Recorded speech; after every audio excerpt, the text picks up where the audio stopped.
On a Friday Truth Social post, Donald Trump didn't just cheerlead violence, he performed it. We have unparalleled firepower, unlimited ammunition, and plenty of time, he wrote, instructing the public to watch what happens to these deranged scumbags. That isn't policy, that's intoxication. It's the kind of public, gleeful dehumanization that turns war from a tragic last resort into a loyalty test. And it's the rhetorical accelerant MAGA has been tossing onto every international crisis for years.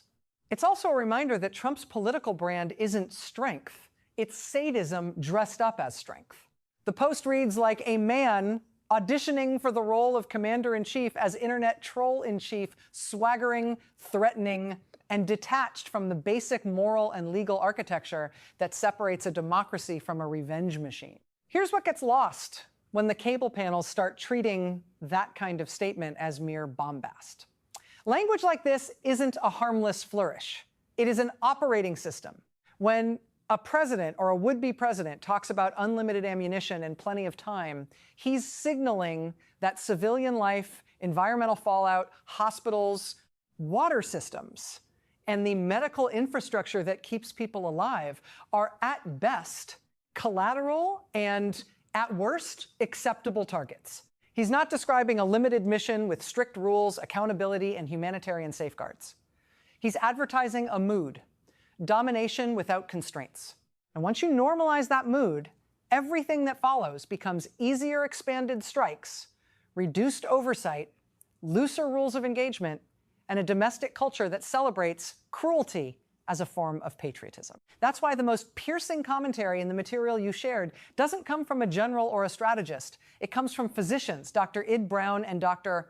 Sonia Sloan, who step back from the usual Washington argument about toughness and ask a far more honest question. What does war do to bodies, to cities, to water, to air, to hospitals, to the fragile systems that keep children breathing and dialysis patients alive?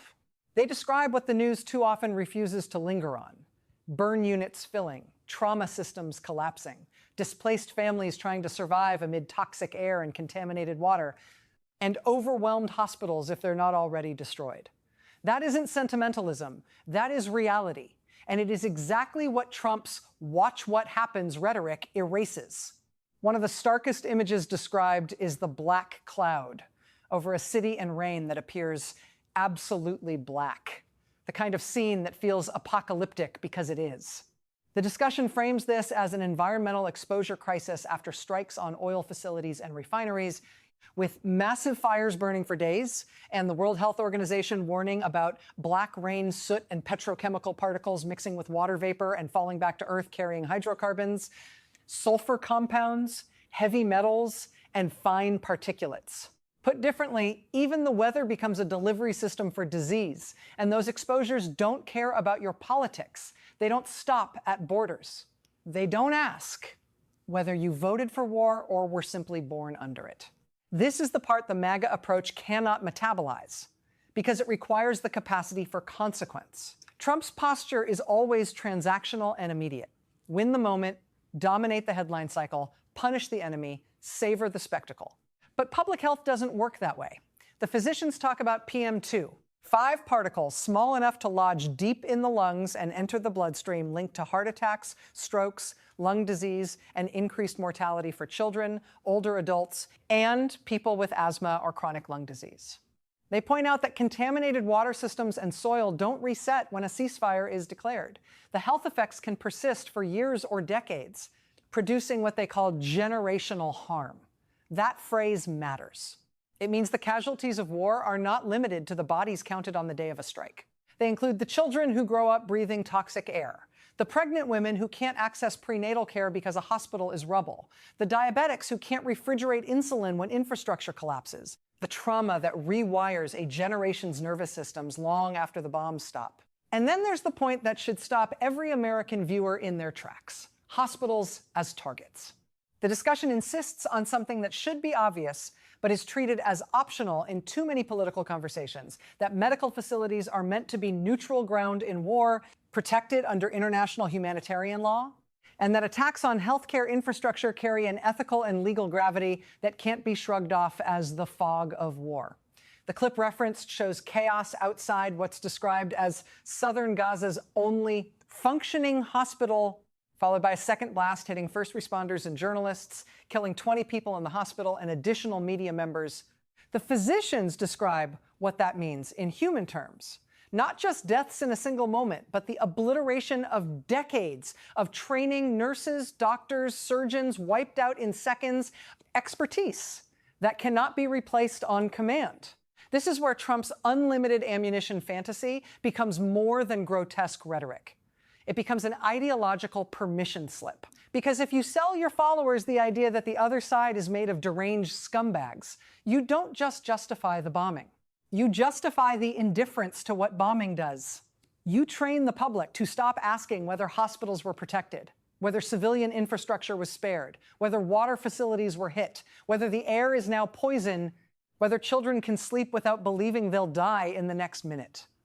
Dehumanization isn't a side effect of war talk, it's the tool that makes accountability feel unnecessary. There is also a deeper American pathology here. The way our politics fetishizes militarized certainty while treating caregiving systems as soft, optional, or even suspect. Republicans will vote to slash healthcare access at home, shrug off maternal mortality, and demonize public health officials, and then demand we applaud a posture of force abroad that predictably produces mass casualties and medical collapse. That is not pro-life. That is not strength. That is a worldview that sees human vulnerability as weakness and treats suffering as a rounding error.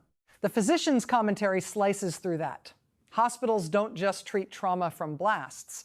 They treat pregnant women, dialysis patients, children with infections, people having heart attacks and strokes, the ordinary emergencies that don't pause because geopolitics got dramatic. When hospitals shut down, those patients don't stop existing. They just stop getting care. Mortality rises not only from bombs, but from the collapse of the systems that keep people alive on normal days. And it gets worse. War injuries are not merely more injuries. They are qualitatively different. The discussion explains blast injuries in layers, pressure waves damaging lungs and ears, shrapnel tearing bodies, people thrown into objects, burns and toxic exposures compounding the trauma.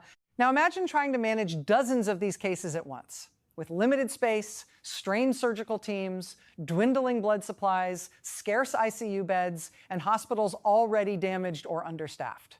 That is what unlimited ammunition looks like in practice. Not cinematic heroism, but overwhelmed triage, preventable deaths, and permanent disability on a massive scale. Then comes the wound that doesn't show up on X-rays, the mental health devastation. The physicians describe civilians living through bombardment as a continuous chronic stressor. Sleep disruption, anxiety, trauma, skyrocketing rates of PTSD, depression, and substance abuse.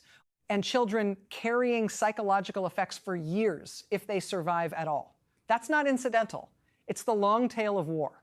It's what happens when a generation learns that the sky can fall at any moment and that help might not arrive because the hospital is gone. When Americans treat war as a TV genre, something to debate like a sports matchup, we collaborate in that erasure. So why does this matter in US politics, beyond the obvious moral stakes?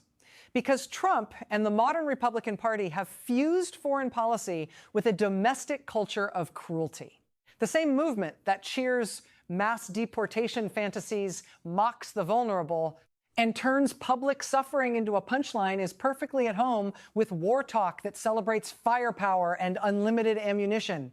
It's the same logic: dominance as virtue, empathy as weakness, accountability as betrayal. That's why Trump's post isn't just offensive, it's diagnostic. It reveals a governing impulse that sees power as the permission to do harm and sees restraint, legal, humanitarian, ethical, as an inconvenience imposed by losers. Democrats, and frankly anyone who still believes America is supposed to be a rule of law democracy, have to refuse this normalization. Not by pretending war is never necessary or that threats don't exist, but by insisting that the measure of leadership is not how enthusiastically you promise violence. The measure is whether you understand what violence does and whether you are prepared to prevent, mitigate, and be accountable for its consequences. Trump's message is, trust me, I'll punish them. The physician's message is, look at the human cost you're being trained not to see. One message flatters the appetite for revenge. The other insists on reality. And the reality is simple. War is not just a geopolitical event. It is one of the largest public health emergencies a society can face, with consequences that last far longer than the explosions. If the United States is going to be involved in support or influence conflicts, Americans deserve leaders who can speak like adults about civilian protection, hospital neutrality, environmental contamination, displacement, trauma, and reconstruction. They deserve leaders who don't treat plenty of time as an invitation to escalate, but as a responsibility to de-escalate and to safeguard life where possible. What Trump offered was not leadership. It was a digital howl for blood, wrapped in the aesthetics of strength. And if we keep treating that as just Trump being Trump, we'll keep drifting toward a politics where cruelty is not a scandal, it's the point.